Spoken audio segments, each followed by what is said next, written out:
les damos la bienvenida desde la Dirección de Innovación y Educación Digital a este conversatorio que hemos denominado Ética y Pensamiento Crítico en la Era Digital, en el marco de nuestra estrategia IA Responsable. Ya les vamos a contar un poco más de lo que trata y cómo podemos ser partícipes de este tipo de actividades. Entonces, ese va a ser nuestro primer evento que vamos a hacer en este año, pero vamos a realizar periódicamente los días miércoles varias actividades para ustedes como estudiantes que estén allí súper conectados y atentos. Les estaremos enviando la citación durante 2 o 3 veces al mes. Bienvenidos, hoy nos convoca un tema de gran auge y pues tiene que ver de cómo podemos utilizar estas herramientas IA que son muy útiles, que nos ayudan y nos facilitan nuestro día a día en muchas cosas. Y también de pronto mirar un enfoque más crítico de cómo podría su uso ser optimizado, llamémoslo en términos de la IA, y de manera que podamos darle un uso responsable y ético. Entonces, para iniciar nuestro panel, digamos que la idea es que ustedes también puedan participar, que no sea solo un monólogo, sino quiero escucharles. Ahí les doy la bienvenida a todos los que se van conectando. Vamos a preguntarles algo. ¿Ustedes algunos han visto alguna película, serie, cómic que hable sobre la inteligencia artificial? De pronto, esas películas que veíamos desde los 90, voy a hablar de yo, donde la IA quería apoderarse del mundo o que estaba en contra de la humanidad. ¿Alguno de ustedes ha visto alguna película relacionada con esto? Si es así, por favor, escribe en el chat el nombre. Ahí, David Mauricio, ¿nos quieres compartir algo? Puedes activar tu audio. ¿Has visto alguna de esas películas? Cuéntanos. Sí, Terminator y una de las temporadas de Power Rangers, creo que se llamaba RPM, sí. La de Power Rangers no me acuerdo, yo lo veía, pero no recuerdo. Es Había que son una varias parte de IA. temporadas, que son varias Ok. temporadas y no todas están conectadas entre sí. La que yo le hablo fue una tipo del 2010, creo, no le miento los años. Pero básicamente sí, una IA se apoderó de las máquinas y obligó a a la población humana a esconderse dentro de una ciudad domo que llamaban Corintia y el resto del Uy, mundo qué mente. y el resto del mundo pereció. Y pues ahí los Power Rangers servían como un equipo de emergencia contra los robots que creaba la inteligencia artificial. Ok, bueno, a mí me gusta mucho este concepto. No siempre que estos sean de orden negativo, ¿no? Que siempre la IA está como que con ese deber.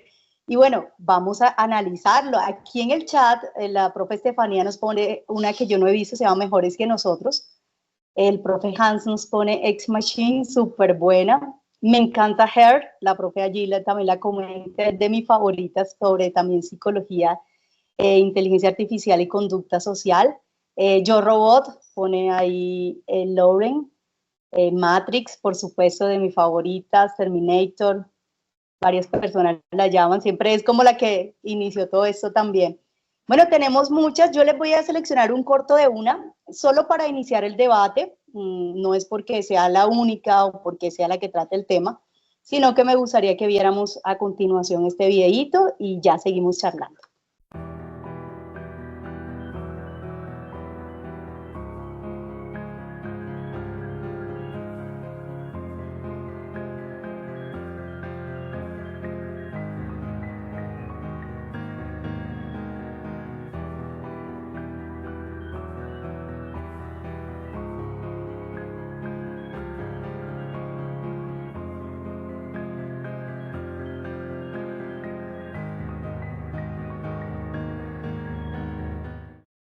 What happened to you? Headed back to the station. Normal day, normal life. Driver of a semi fell asleep at the wheel. Average guy, wife and kids, working a double. Not the devil. The car he hit, the driver's name was Harold Lloyd. Like the film star? of no relation. He was killed instantly, but his 12-year-old was in the passenger seat. Never really met her. I can't forget her face, though.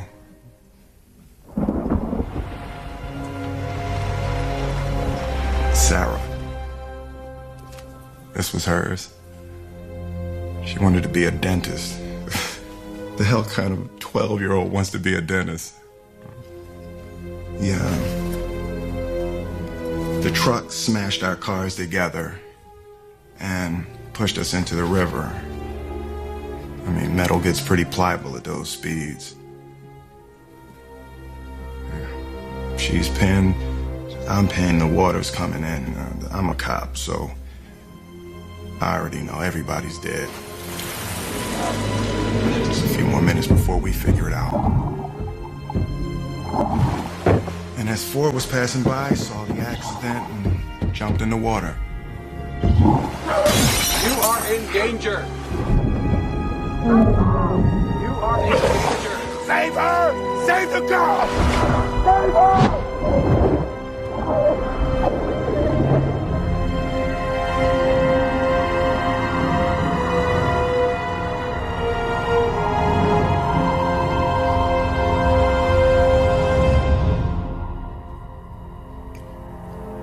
But it didn't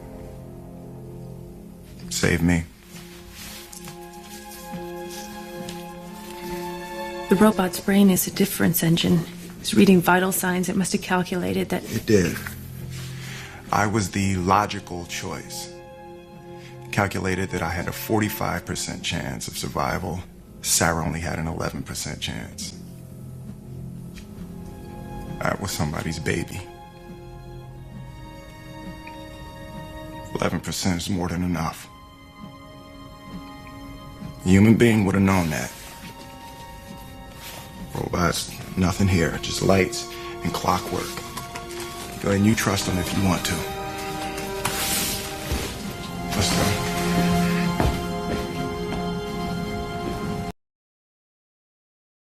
Bueno, ya vimos un pequeño corto de una escena donde efectivamente hay una decisión por parte de ese robot autónomo que nos ayuda, basado también, y lo colocaba al inicio, en estas 3 reglas de la robótica relacionadas con su conducta.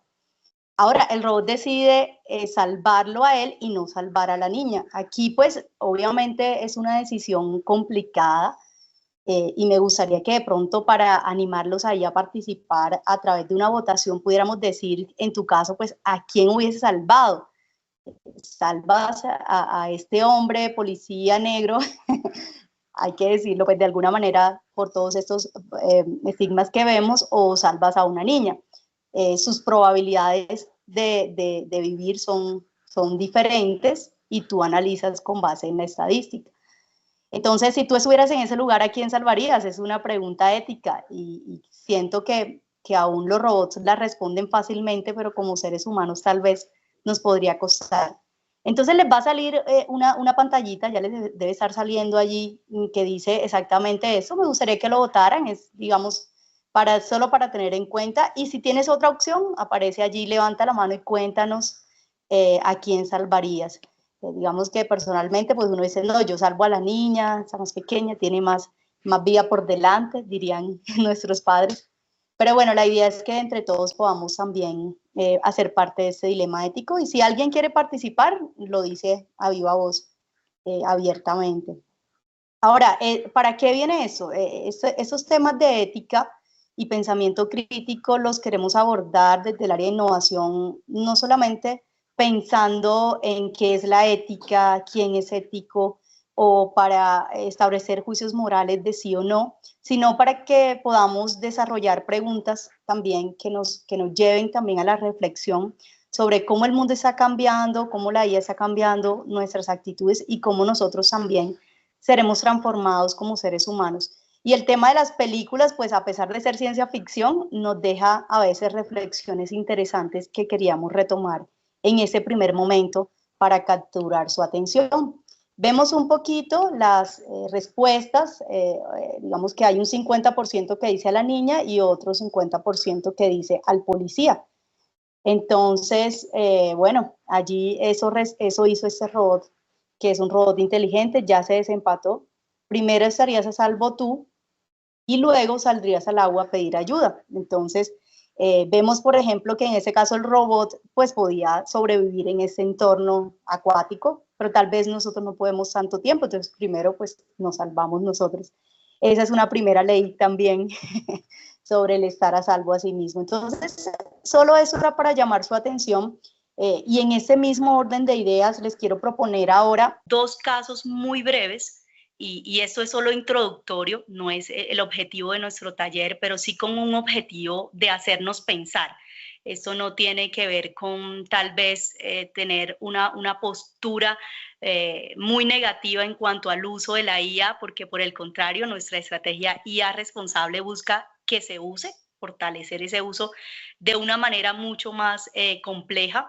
Pero bueno, quiero presentarles este caso a continuación, y es el caso de la policía predictiva. Este caso también lo hemos visto en el cine bastante explotado, pero en este caso les voy a comentar brevemente y está en pantalla, no lo voy a leer. Una ciudad que ha detectado que a través de un sistema IA puede predecir delitos.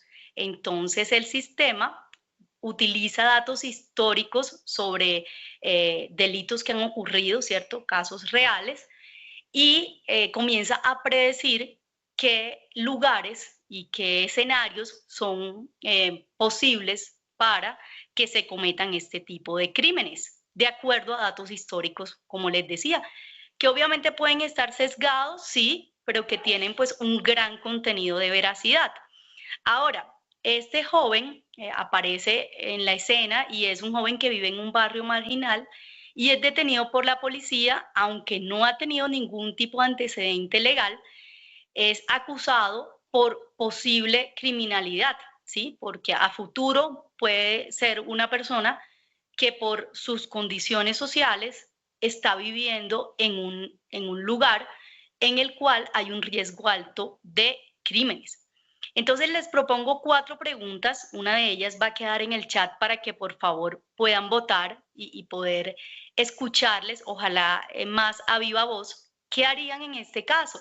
Hay 4 preguntas sobre la decisión que puede tomar la IA frente a este tipo de situaciones predictivas de crímenes. ¿Qué papel juega la ética al tomar estas decisiones que pueden afectar pues a los seres humanos de una manera directa, ¿cierto? Nuestro futuro. ¿Crees que es esencial que haya una intervención humana en algunos casos, como en decisiones como estas que vemos en el ejemplo? ¿Qué aspectos humanos no podrían ser capturados por la IA? Me gustaría que a través del chat algunos de ustedes me pudieran, por favor, ir dando sus apreciaciones y ahorita escucharles, ojalá. Y dejemos que este sistema tome las decisiones, lo consideran viable. Alguien que por favor nos cuente qué opina sobre este caso, unos minutos. Recuerden que es un conversatorio. ¿Quién quiere participar? Sé que hay algunos docentes que también nos acompañaron el día de hoy, entonces les pido amablemente al profesor Alejandro Sánchez que tome la palabra. Adelante, profe. Bueno, muy buenos días a todos. Sí, ahí estoy. Claro, es una decisión tanto científica como ética, pensar que si yo puedo predecir que puede haber como un delito, automáticamente se ha dado el hecho, o sea, se dé por hecho la predicción. Y ahí empieza como un bucle que pues lo damos cuando trabajamos datos. Uno puede llegar a predecir, pero la predicción nunca va a ser determinística. Hablamos que las predicciones son muy probabilísticas, es decir, que es probable que suceda, pero no es un hecho, ¿sí? Ahí viene como yo, ¿qué puedo hacer para un futuro, para mejorar, digamos, sin saber que ese futuro se va a hacer como cierto, se va a dar como cierto? Entonces viene la IA, lógicamente, diciendo, mira, lo más probable es que pueda llegar a suceder esto, pero no es la IA, realmente son las matemáticas que hay allí de fondo. Ahí realmente son como los modelos predictivos donde tenemos inputs, tenemos muchas entradas, porque realmente eso es la IA, tenemos muchas entradas y a través de modelaciones, pues se toman decisiones de lo más probable que pueda llegar a suceder. ¿sí? Y muchas veces creemos que el concepto de verdad, y ahí viene como la ética, el concepto de verdad es único, es específicamente lo que puede llegar a dar y no es una probabilidad. Entonces, cuando nos pensamos en lo probable, en la modelación de eventos, creemos que eso es cierto. Y ahí tenemos el primer error, porque pues siempre va a haber un porcentaje de error, siempre va a haber un porcentaje donde efectivamente calculamos un intervalo de confianza, o sea, con una confianza decimos que eso puede llegar a suceder. Entonces, de ahí debemos como partir siempre. Esa película pues lógicamente trae como ahí unas cosas como usted va a cometer el delito y aparece el mismo bucle de Volver al Futuro y el mismo bucle que qué pasaría si cambio eso ahora, etcétera. Pero está todo tomado sobre la máquina, sobre ese tipo de cómo voy a tomar una decisión si efectivamente es predictivo. Gracias. Gracias, profe. Bueno, sí, hay un componente matemático que puede funcionar muy bien y es perfecto, llamémoslo de esa manera, si se puede utilizar el término, pero también el componente ético que deja unas áreas grises y a esto nos referimos también con el concepto de verdad. Sobre todo también que estamos trabajando con personas, ciertos seres humanos en condiciones sociales. La profe Cecilia Ávila ha levantado la mano y me gustaría escucharla, pero antes de que ella nos comente su postura, quisiera traer a colación un siguiente caso para que también nos pueda dar su opinión. Este caso está más relacionado con el componente médico. Sabemos que hoy en día también algunas herramientas de inteligencia artificial, y les pido vayan leyéndolo en pantalla para mayor ilustración, pueden ser utilizadas para el diagnóstico de enfermedades y creo que en unos niveles de probabilidad, hablando del tema, bastante confiables, ¿sí? Con cifras y datos que han venido recopilándose desde las historias clínicas, ¿cierto?, de hace muchos años, y que esos algoritmos que realiza la IA son verídicos. No obstante, habla de un paciente que acude a su cita médica, el doctor utiliza un modelo IA para hacer un diagnóstico y efectivamente realiza un tratamiento que no fue efectivo, se presenta una demanda legal y el paciente tristemente fallece por un dolor en el pecho, como vemos en el ejemplo en pantalla. Ahora, la defensa del doctor López dice, el doctor tomó un diagnóstico que fue acertado y tomó su decisión, ¿cierto?, sobre la salud de este paciente. Y tengo 4 preguntas que me gustaría que ahorita también en el diálogo pudieran allí comentar o a través del chat. Y vamos a crear una votación también allí con ayuda de nuestros compañeros, ¿puede la IA decidir sobre la salud de las personas si se comete un error en cuanto a este diagnóstico médico? ¿Quién debería ser considerado responsable? ¿El creador de la IA por algún error que sucedió a la hora de programar los algoritmos, algún sesgo en los datos o alguna situación de novedad que se supone no debería suceder por tener un alto grado de confianza? ¿Quién más podría ser el responsable? ¿El profesional que la utilizó o la propia máquina asumir algún tipo de responsabilidad? Entonces, en cuanto a eso, me gustaría que contestaran una encuesta que les va a salir ahí.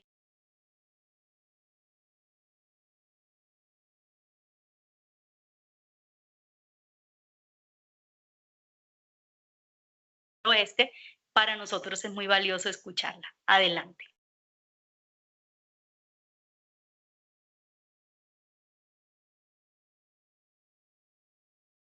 Profe Cecilia, te escuchamos. Ay, perdón, es que se me cortó un momentito. Buenos días. Bueno, yo creo que este tema de toma de decisiones, independiente que lo tome, o sea, que se le debote a la IA o que sea un grupo de personas o que sea una combinación de la IA y personas, yo creo que no debe ser un tema como extremista, como en los 2 casos que nos han presentado. En el primero capturan a un joven porque es vulnerable y tiene riesgo de, ¿cierto?, pero lo capturan. Esa no debería ser como la estrategia a seguir. Y en este segundo que pues se diagnostica mal, que incluso esos casos de mal diagnóstico se han dado sin la IA, o sea, vas al médico porque te dolió el estómago y entonces te dicen tómate unas pastas y entonces resulta que no era eso, sino era otra cosa, pero no te hicieron exámenes. Un momento, por favor. No te hicieron como el diagnóstico adecuado, ¿sí? Entonces yo creo que es como un tema de extremismo en las estrategias y en las decisiones que al final se toman. Gracias. Bueno, me gustaría ahora que nuestro director de la oficina, bueno, de la Dirección de Innovación y Educación Digital nos comentara qué respondieron a través de la encuesta que vimos ahí en el chat las personas. Y si por favor quieren participar en el chat, súper bienvenidos para que también nos den sus opiniones. Muchas gracias, doctora. A la pregunta, el 86% de los que participaron contestaron que el profesional que la utilizó. Una persona, bueno, el creador de la IA, y 0 la propia máquina. Entonces, aquí hay un enfoque muy interesante en este resultado que está atado también al uso ético de la inteligencia artificial, también como a nuestra declaración de IA, que es el autor, el responsable del contenido. Puede que se haya usado una herramienta, pero siempre va a ser una persona la que es responsable. El 86%. Muy bien, gracias. También les quiero compartir las opiniones que nos aparecen en el chat de parte del profesor Jorge Luis Vaca. Dice que está de acuerdo con la intervención del profesor Alejandro, que con el apoyo de la IA se pueden tomar decisiones basadas en datos históricos. Sin embargo, es necesaria la intervención de los seres humanos para confirmar la decisión. En este sentido, creo que sí es esencial la intervención humana. Los aspectos humanos que no pueden ser capturados por la IA son aquellos del ser humano que no han podido ser modelados de manera efectiva a nivel computacional. Bueno, una opinión de experto, eso sí, muy cierto. Entonces, el dilema ético que les planteo hoy, porque la ética no quisimos revisarla desde el punto de vista de que la ética es esto y la historia de la ética y de dónde viene la ética, es esa capacidad pues de tomar decisiones en cuanto al uso que se le está dando a la inteligencia artificial, que ha quedado, digamos, en relación con los casos que hemos visto, ha quedado al descubierto que si bien es cierto, la IA puede tomar decisiones en algún sentido que son válidas, que son verídicas y que están basadas en datos reales, también la intervención humana es necesaria. Y esta analogía la hemos tomado, como les decía inicialmente, no para tomar una postura de que sí o no la utilicemos, sino que así como hay decisiones grandes que tomamos, en el caso de a qué le vamos a delegar el control, ¿cierto? Hasta dónde vamos a delegar el control de ciertas funcionalidades, también hay otras pequeñas, como cuando hacemos un trabajo escrito, cuando presentamos un examen, cuando realizamos nuestro trabajo de grado. Entonces vamos a utilizar esa decisión o esos casos que hemos visto que son en un nivel mucho macro, ¿cierto? Que mayor, que pueden influir en la vida humana, con tal vez una decisión más pequeña, porque la ética no se basa en decisiones grandes solamente, sino en lo que hacemos en nuestro día a día. Y a eso es lo que queremos referirnos con nuestro proyecto de IA responsable. De qué manera estamos usando la IA y cómo la estamos usando en nuestra práctica diaria. Solo para el ejemplo y para introducir un poco más el concepto de pensamiento creativo, yo les quiero proponer algo referente a lo que veíamos, que hay cosas que tal vez la IA no puede hacer en cuanto a la toma de decisiones. Y sencillamente les voy a mostrar casos que fueron presentados, en este caso doy la referencia exactamente utilizando ChatGPT, en cuanto a situaciones que se presentaron históricamente donde la IA posiblemente no hubiese tomado la misma decisión. ¿A qué me refiero? Estos 3 ejemplos son aislados en diferentes épocas. Se me fueron presentados mediante un prompt que hablaba de cómo se puede desarrollar el pensamiento crítico en la sociedad. ¿Qué ejemplos me podrías dar de quienes han desarrollado y qué ejemplos son capacidad, que han utilizado la capacidad humana y el pensamiento crítico, la creatividad, por encima de lo que pudo haber hecho una herramienta de inteligencia artificial? Ella misma lo destaca y destaca el caso de Marie Curie, cuando, a pesar de las situaciones adversas que vivía, no solamente por el hecho de ser mujer en la ciencia, que ayer lo celebramos, la mujer en la ciencia, ayer, anteayer, sino también por las situaciones que se presentaban en cuanto a los temas que estudiaba, y me refiero pues a la vacuna y a toda la situación científica, ¿cómo pudo sobresalir y ser capaz de imaginar lo que en ese momento no se estaba dando? Eso tipifica una innovación. Hay otro tipo de decisiones éticas que la IA reconoce que no podría tomar y fueron en los juicios de Nuremberg después de la Segunda Guerra Mundial, donde se tuvo que hacer uso del pensamiento humano para poder tomar unas decisiones con base a la moralidad y la responsabilidad social que tuvo sobre el mundo y sobre los diferentes ciudadanos una guerra mundial. La IA reconoce que esto podría haberlo manejado, pero que la forma como se manejó, digamos, humanamente posible, era para la IA una situación difícil de manejar. Bueno, no lo digamos, no lo voy a decir en esos términos científicos, pero dice, lo reconozco que el ser humano lo pudo haber manejado. Como también este sistema de generación de texto reconoce que la creatividad y la innovación demostrada en el desarrollo de algunas aplicaciones tecnológicas por Steve Jobs, marcó una diferencia en cuanto a la perspectiva como él veía en ese entonces, ¿cierto? O concebía la innovación y que tal vez alguna herramienta de ella no lo pudo haber hecho de esta manera, ¿sí? En cuanto a esto, lo que queremos resaltar es que el pensamiento humano, si bien es cierto, no todos vamos a ser los genios de la innovación, el pensamiento humano tiene unas grandes posibilidades que hoy en día siguen vigentes y que la IA nos puede ayudar en algunas, pero que hay otras que también pueden ser desarrolladas por el ser humano. Digamos que en general esta sería una parte de la apuesta que queremos introducir para hablarles exactamente de lo que se refiere al pensamiento creativo, que sería nuestra siguiente tema a tratar. Entonces, por ser un conversatorio, si alguien acá tiene algún comentario, si alguien tiene algo que decirnos, bienvenido, y ya les voy a presentar un video también sobre el asunto del pensamiento creativo. Hola, soy Luisa Fernanda Muñoz, directora del Instituto de Humanidades de la Fundación Universitaria Konrad Lorenz. Hoy estamos aquí compartiendo esta charla y este diálogo pensando un poco en los efectos de la inteligencia artificial generativa frente a la ética y al pensamiento crítico. Hoy quisiera iniciar con esta curiosidad primaria. ¿La educación para qué? Una educación que gestione y que genere la posibilidad de fortalecimiento de capacidades humanas, como decía Martha Nussbaum. Y quiero traer a colación 3 capacidades fundamentales, adicional al resto de capacidades que trabaja la autora. Una primera capacidad tiene que ver con la posibilidad en que entre humanos nos comuniquemos, nos asociemos, armemos grupos, dialoguemos y construyamos pensamiento crítico colectivamente. Es lo que denominamos la capacidad asociativa. Aquí también podríamos entrar a definir ¿qué potencialidades tiene la inteligencia artificial para el desarrollo de esta competencia, pero al mismo tiempo qué riesgos genera la inteligencia artificial para esta capacidad?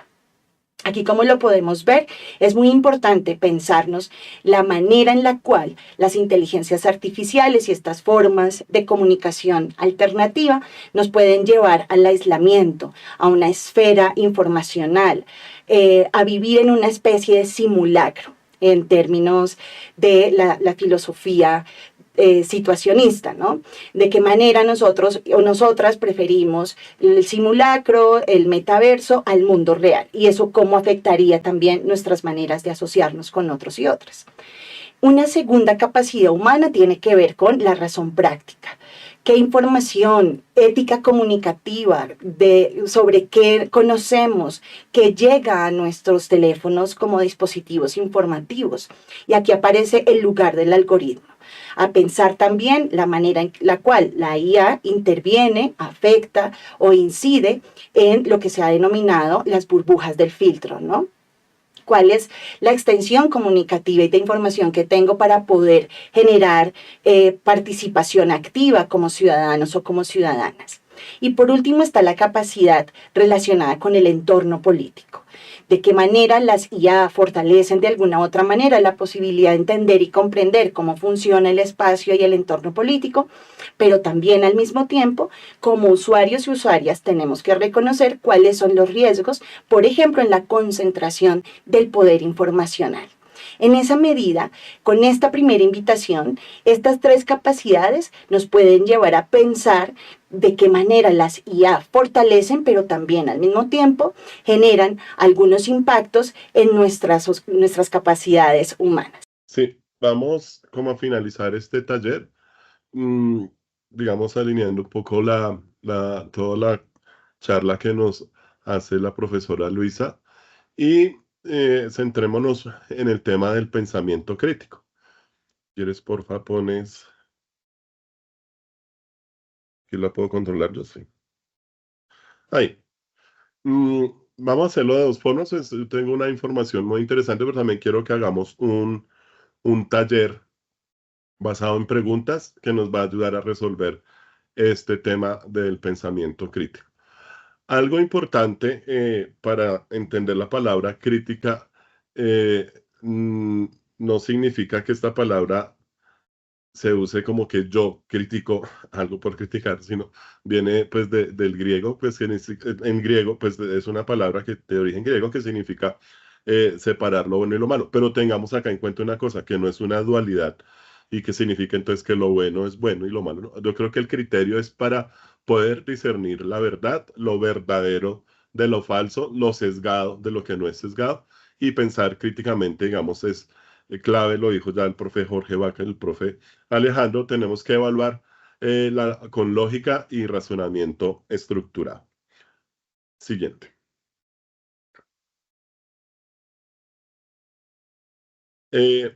Anterior. Listo, dale. Ahí.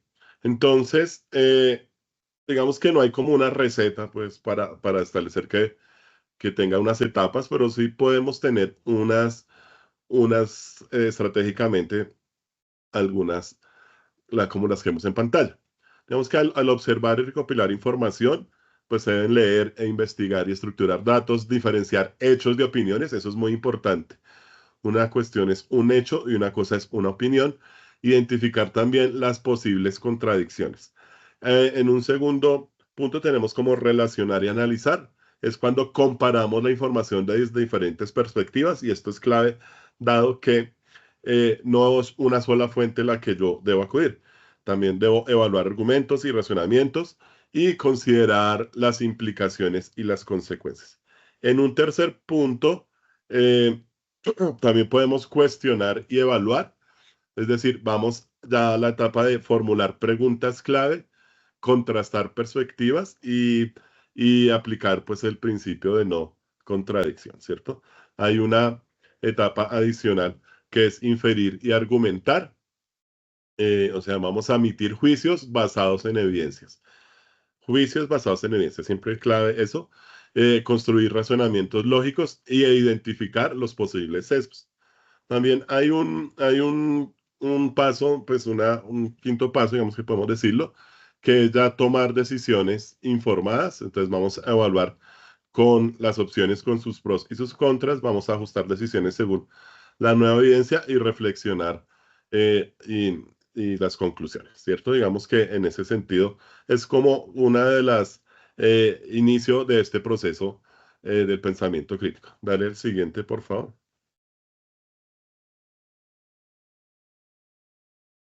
Y uy, está veo intermitente la pantalla. Vale. Entonces, yo quiero que, basado como en esto, en estos puntos clave, podamos hacer un ejercicio que quiero compartirles a través aquí de encuestas. Y es que podamos, el ejercicio se llama, ¿lo crees o lo cuestionas? Entonces vamos a hacerlo a partir de unas votaciones, de una pool como lo hicimos ahora. Entonces vamos a compartirlo y hacemos todo el ejercicio, que es lo que quiero que ustedes realicen. Entonces, dame un segundito.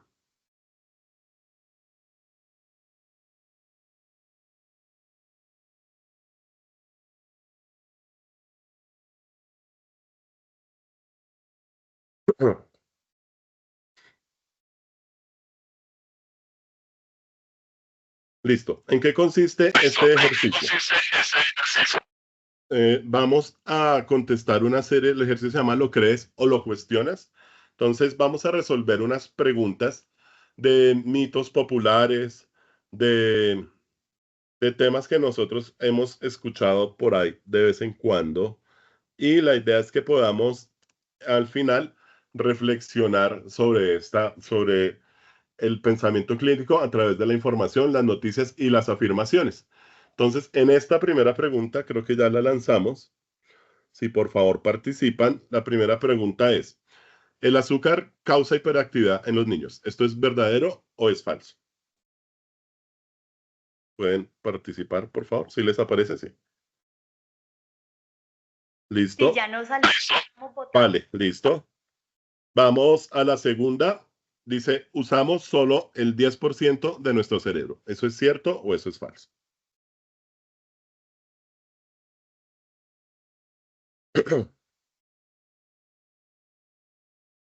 Y una cuarta, que es leer en la oscuridad, daña permanentemente la vista. ¿Es verdadero o es falso? ¿Listo? Bueno, había una quinta que tenía que era sobre si las vacunas nos insertan chips, pero bueno, vamos a dejarla así. Ya creo que todos... ¿Sí están? Ah, ok, sí, perdón. Las vacunas contienen microchip para controlarlos, ¿verdadero o falso? Listo, ya todos completaron la encuesta, todos han participado. Bueno, voy a compartir acá mi pantalla para que podamos, o no, dejémoslo así. ¿Lo crees o lo cuestionas? El azúcar causa hiperactividad en los niños. El 88% de los participantes dicen que esta es verdadero.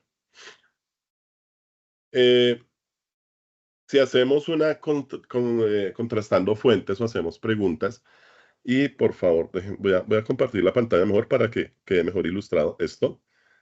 Sí, mejor. Sí, es que quiero mostrarles cómo es que estamos haciendo la pantalla. Pantalla 2. Voy a compartir mi monitor. Me dicen, por favor, si ya lo ven. Sí, ya lo ven. Sí, ya. Listo, gracias. Entonces hicimos esta pregunta, digamos, el ejercicio parte que tenemos que reflexionar, ¿qué fuentes consultamos? Aquí usé una IA o un buscador basado en IA que se llama Perplexity, que tiene una función muy interesante que es buscar también, bueno, esto ya lo tienen casi todos los sistemas, pero este digamos que fue como de los primeros que lo tuvo. Perplexity me busca a una pregunta también fuentes y acá me da una respuesta. No vamos a entrar en el debate, pero dice, aunque es una creencia popular que el azúcar causa hiperactividad en los niños, la evidencia científica no apoya esta idea. Bueno, ahí hay unos enlaces que nos envía a diferentes sitios. No sé qué tan científicos, porque pues uno es más cronista, otros las bueno. Pero aquí ya tenemos una serie de fuentes de información que nos indica si esto, cuestión del azúcar, produce la hiperactividad. Aquí ya empieza a justificarnos algunos estudios e investigaciones. Bueno, están las fuentes, todo está referenciado, que es lo interesante cuando usamos una IA de este estilo que ya nos ayuda a contrastar. Y bueno, ahí nos da más consideraciones y ya tenemos como en una primera pregunta, que fíjese que yo también creía eso, siempre lo hemos escuchado, y ya aquí nos hace una apreciación diferente a lo que nosotros creemos. A la pregunta de, ¿solo usamos? Estas ya las procesé antes, pues para cuestiones de tiempo, pues ya las tengo aquí en mi biblioteca, en mi hilo de cosas.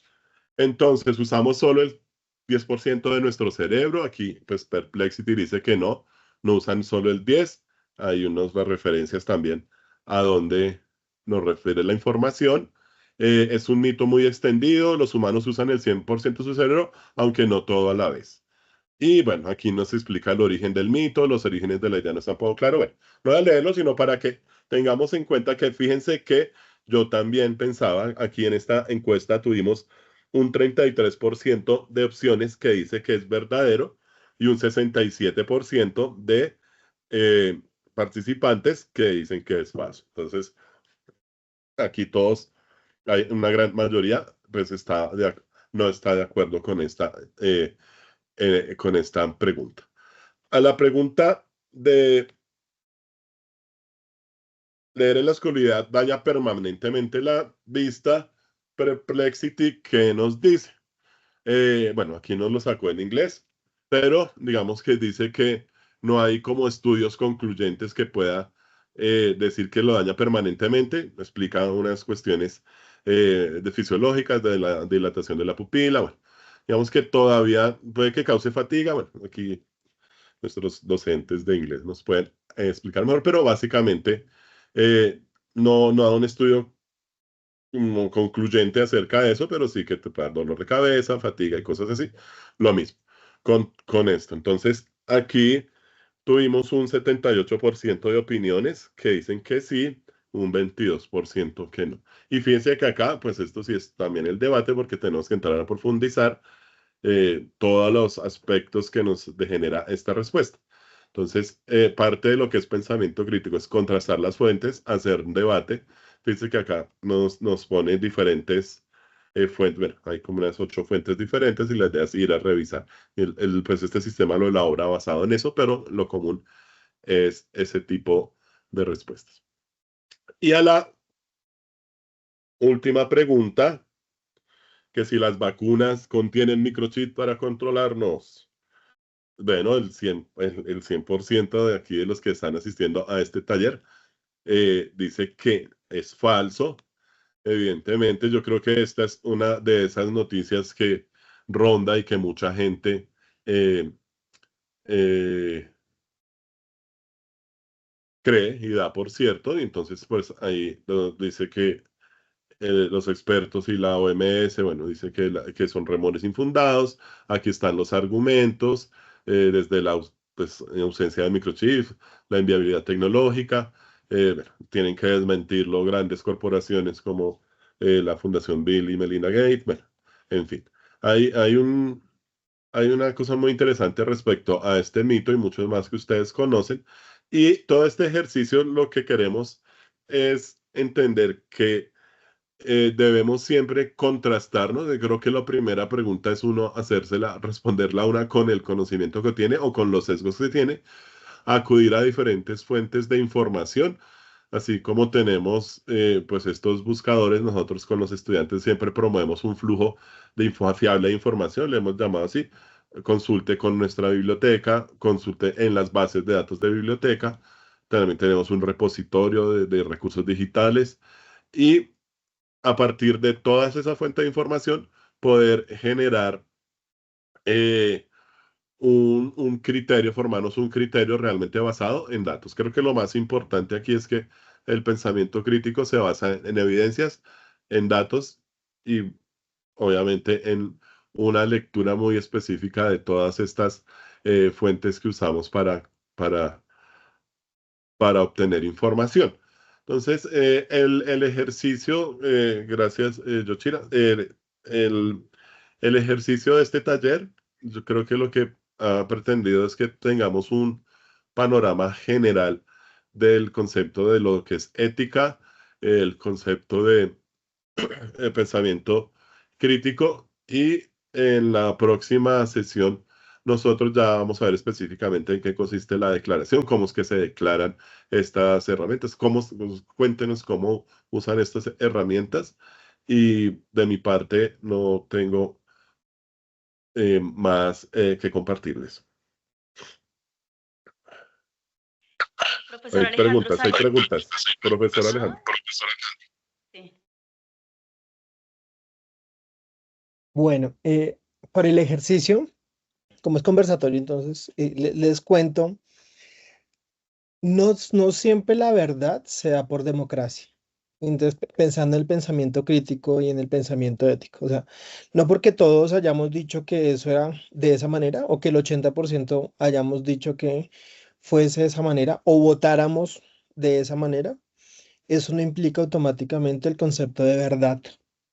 Y lo más cuestionable ahí es por qué todos pensamos de la misma manera, ¿sí? O sea, ¿qué tipo de arraigos culturales y sociales nos hicieron llegar a pensar de la misma manera para llegar a confluir efectivamente eh, en una verdad que no es verdad? O sea, en una verdad que podemos llegar a pensar como sociedad, pero cuando vamos y contrastamos con la realidad, con el conocimiento científico, es totalmente opuesto, adverso.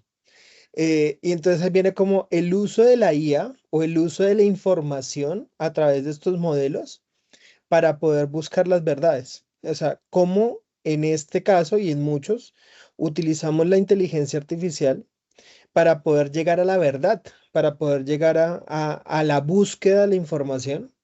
Y en esa búsqueda de la información efectivamente podemos buscar y encontrar como las verdades reales, ¿sí? Esto lo estoy leyendo actualmente en un libro que Juan Sebastián me recomendó, bueno, recomendó todos en una última sesión que él hizo allí por YouTube, que se llama Nexus. Entonces habla de este conflicto de la información y de la verdad como tal, y cómo la inteligencia artificial llega a recopilar información para efectivamente no llegar a la verdad a través de los criterios sociológicos que tenemos por encuestas, sino por la realidad de lo que se ha investigado e indagado como tal. Entonces, voy a replicar la recomendación de Juan Sebastián. Nexus se llama el texto, que lo estoy leyendo por partes, me ha parecido como muy interesante y efectivamente aparece como este ejemplo que Miguel Ángel nos puso, como pues la verdad no se da porque todo el mundo piensa que es de esa manera, o sea, ese no es un concepto de verdad, y cómo la ética empieza a jugar ahí. Quería como compartirles ya, aprovechando como el ejercicio que nos hizo Miguel Ángel. Gracias. Gracias al profe y gracias a todos los que han participado. Ya estamos por finalizar, pero sí, verdad, invitarles a desarrollar esos cuestionamientos que nos pueden permitir llegar, digamos, a la verdad no validada. Digamos que también en la IA hay un falso mito, pensaría yo, y es que tiene la verdad absoluta. Y si algo nos damos cuenta también es que la esencia del pensamiento creativo está en el preguntar y en el saber preguntar. De allí vendría la posibilidad de acceder al conocimiento. Si se dan cuenta en el ejercicio de los mitos sobre las vacunas, sobre el cerebro, sobre esto, parecería que todo está dicho. Entonces, a veces creemos que ya el conocimiento está, y hablo muy específicamente a los estudiantes, y que allí en la IA podemos encontrar todo. Y pueda que haya gran cantidad de información y mucha de ella demasiado valiosa, pero también hay un componente humano que queremos rescatar y con esa estrategia IA responsable es que tú pongas tu sello, que pongas tu marca, que comiences a hacerte las preguntas fundamentales y las preguntas básicas, ¿por qué no? Y que comiences a tomar criterio y una postura crítica que te permita asumir el mundo de otra manera y construir ese conocimiento, no solamente desde la búsqueda de la verdad, sino también desde el significado que tienen nuestras sociedades. Miguel Ángel, adelante. Gracias, Yochira, gracias, profe Alejandro. Yo creo que recogemos de toda esta dinámica de este taller que no todo lo que es una formación popular es 100% real, o sea, todo es debatible. Acudir siempre a las fuentes confiables, a los artículos científicos y sitios verificados. Y tal vez una reflexión importante es, al hacernos cuando miramos este tipo de preguntas, es cómo verifico que esto es cierto. Una de las cosas que tiene la IA es la forma como escribe, es decir, la IA nos da respuestas supremamente bien escritas desde lo gramatical, la redacción, digamos, desde ese punto de vista, y el lenguaje es muy convincente. Y en eso uno puede caer en errores. Al principio, cuando uno usaba estas herramientas, uno queda sorprendido y uno dice, pero esto no es cierto. Y de hecho, estos sistemas por allá al final dice que uno que puede cometer errores y que considera verificar la misma, ya lo hice. Entonces, el hecho de que esté bien escrito, el hecho de que esté bien como argumentado, porque él argumenta, pero puede argumentar falsamente, entonces es importante siempre tenerlo en cuenta. Yo creo que siempre queda el debate respetuoso para que siempre se usen las fuentes verificadas, y un ejercicio muy interesante, digamos, a mí también me cambió. Yo tenía cómo demostrar así con estos ejemplos sencillos que una opinión puede cambiar con el pensamiento crítico. Esa cosa del azúcar, cuando hice el ejercicio, yo también desconocía ciertas cosas, y fíjese que con una cosa tan pequeña ya empezamos a cambiar como la forma de pensar. Entonces, creo que parte de este ejercicio, y agradezco a todos los que participaron, está en que promovamos el pensamiento crítico, pues desde esta visión científica que tiene la institución. Muchas gracias.